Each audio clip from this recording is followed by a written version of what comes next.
The first day of the 56th International Biel Chess Festival is over with the Chess960 tournament of the Grandmaster Triathlon, and it was really exciting day packed with a lot of action, uncompromising chess, very interesting sacrifices, and also a lot of chess drama on the board. So I would like to show you some of the most important and most interesting moments of the Chess960 tournament.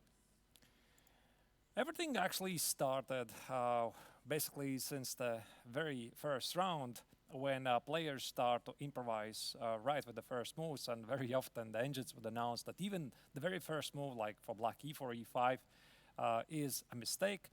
And this particular game between Amin Bassem and Jules Mussar just shows how complex is the game of Chess960.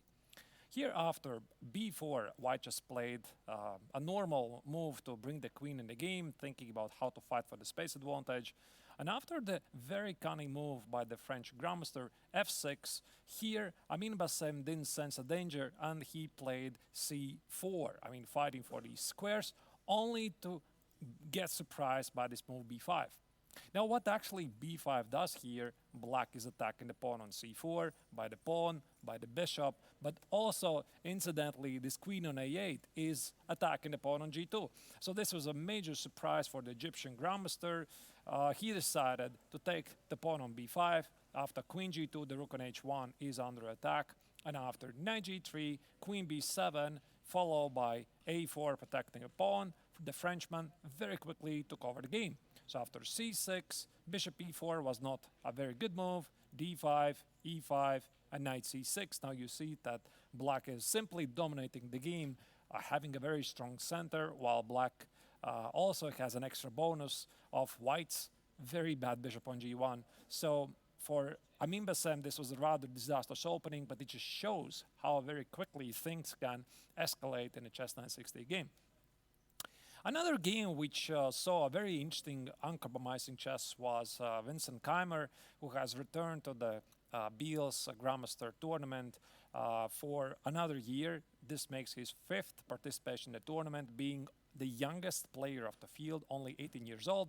Here in this game, his opponent again was Amin Bassem, where the Egyptian Grandmaster decided to play queen g4, attacking the pawn on g2, which prompted the young German star to play knight g3. And after knight e6, you would think that this is a pretty serious pressure, because how would you protect the pawn on f4 and d4? Well, Vincent had different ideas in his mind, and this actually was a very common topic for the Chess960 tournament. He just sacrificed the pawn, right? And he played c3, protecting the pawn on d4. And now the point is that after knight takes on f4, there's no combination immediately. White just played bishop f5, which engines don't slightly like. Engines say that queen d2 was a better move here, protecting the pawn on g2. But the entire point is that after bishop f5, queen g5, and knight b3, Keimer was ready to sacrifice another pawn on g2, even offering a queen trade, but clearly getting a major lead in development. Now here e6 was played by black, and after bishop c2, c takes, bishop d4, now took on g2 with a check. Now after king f2, queen c1, knight c1, knight f4, albeit black is up 2 pawns. After bishop a4 check, suddenly it appears that this king has nowhere to go, because king f8, king e7 is met by bishop c5 check. After rook d7, bishop d7, king d7, Keimer went on to get a winning position, but he was unable to convert, and the game was finished in a draw. Now, another perfect example of amazing improvising chess was shown by David Navarra, who played some of the most exciting games in this tournament. Here he was playing against last year's Grandmaster Triathlon winner, like Wang Liam. And here in this position, white has already established himself a pretty solid space advantage. If I would roll back, look at these moves: f4, g4, h4, h5, gaining space. And here at the critical moment, white decided to sacrifice positionally a pawn. So he played e4. Now the entire point is after d takes e4, white can play c4 and shut out the bishop from the game. And after bishop takes on f1, you'd think it's a normal move, because now rook f1, d takes on e4, and black is all right. But here it was David who played e5. Intermezzo move, which prompts black to play bishop e5, f takes on e5, and retreat with the bishop. There's no immediate combination, it's just that white has a very good dominating control of the dark squares. Queen g5, a great move, attacking the knight on e7, and after queen c7, h6 down, the time point is that after g takes on h6, queen g8, black cannot recapture the rook. And if black will play something like g6, then after a very odd, maybe I'll show you, g6, obviously this is the long castle in Chess960, followed by, at some point, position the rook at the f-file. This pawn on f7 is a very dangerous weakness, and the pawn on h7 most likely will fall after that. So the game didn't continue for long. The Vietnamese grandmaster tried to complicate the matters. He played knight b6, he played knight c4, but in the end, there was nothing for the sacrifice piece, and he had to resign. Of course, Chess960 tournament also was with a lot of drama, unexpected moments, like this game, Arjun Erigaisi against Daniel Bogdandiak. Here, the young Indian superstar was completely winning. All he had to do is play the very careful move, queen f6, knight e6, king e7, and then he is promoting this pawn to a queen. He felt that d8 queen is a good move, although this allows knight e6 check, queen e6, queen a5, and queen b4, essentially securing white an extra piece. But what he missed is that black can actually play b6, trading the only remaining pawn left, because c6 is met with a check and white loses the pawn on c6. The game still continued for a while, and the Erigaisi tried to find a victory. He was, at some moments it felt it was very close, because there's no perpetual check and the black is always in the danger. But everything took a dramatic turn, because when Erigaisi was trying to find out the right check, queen a5, queen h4, queen a8, he simply forgot about the clock on forfeited on time. So it was one of those dramatic moments when you could see complete turn of tables at the end of the time scramble, and this was one of those examples. Now, another blunder happened in a game between Daniel Bogdandiak against Amin Bassem for, this was a rather disastrous tournament. He only finished with 1 point out of 7. Clearly, somehow he didn't get in the game. And initially, this felt that from the white's perspective, it's a rather nice game, because white is about to play rook h1, attacking the pawn on h7, and with some attacking chances followed by g6 and maybe even mate black on h8.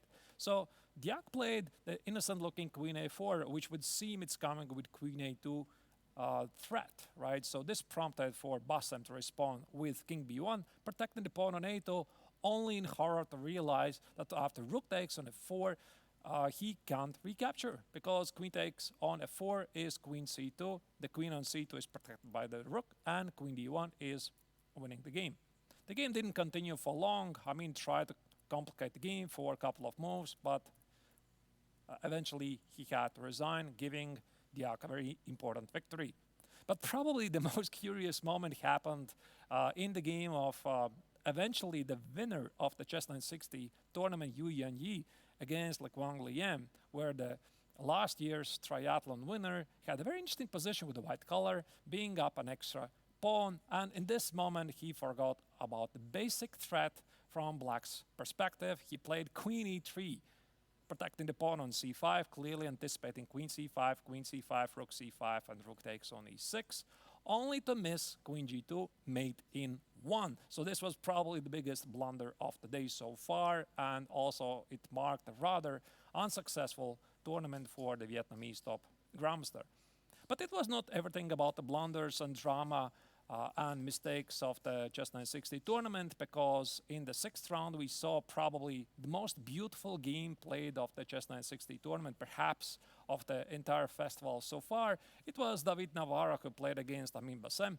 Like I already said, for Bassem this was a terrible tournament. For David, on the contrary, he finished quite high on the 3rd place. So here, black just played bishop b4 and was ready to ruin white's pawn structure and expose the white king. And this allowed Navarra to uncork this magnificent combination.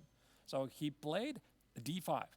After d5, now the point is the queen is attacking the bishop on b4, so bishop d5 is out of the question.